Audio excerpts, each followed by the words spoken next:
Las fiestas de moros y cristianos d'Ontinyent arrancaron oficialmente este pasado fin de semana con la celebración del Mig Any. El fin de semana comenzaba con la final del campeonato de fútbol que organiza la Societat de Festers. Por el tercer y cuarto puesto jugaron la comparsa de Taifas y la comparsa de Llauradors.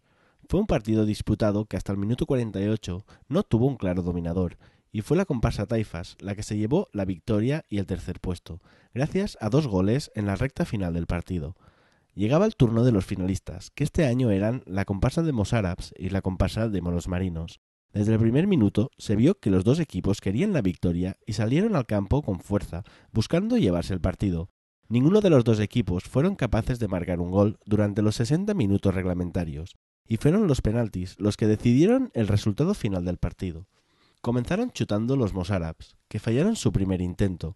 Los moros marinos no fallaron desde los 11 metros y se llevaron la victoria, una alegría más dentro del año de su capitanía.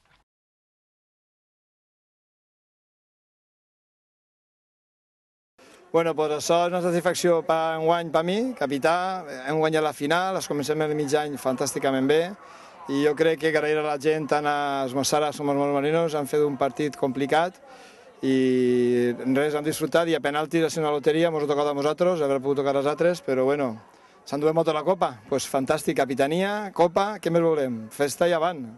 Los cargos de las fiestas del 2012 fueron los encargados de entregar los trofeos a los equipos participantes en el torneo, y Toni Morales, presidente de la Societat de Festers, fue el encargado de entregar el trofeo que acredita a los moros marinos como ganadores del campeonato de fútbol del 2012. El presidente de Fiestas nos comentaba la importancia de este evento deportivo dentro del Mig Any.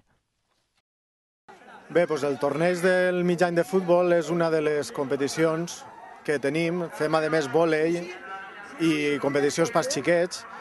I bueno, és una de la part lúdica del Mig Any, és on la gent es desinhibeix un poc i participa més desahogadament. Només em queda felicitar a tots els festers que han participat no només en les competicions del Mig Any, sinó en tot el Mig Any, i felicitar als moros marinos per la victòria en la final i als Mozárabs per l'esplèndid partit que han disputat.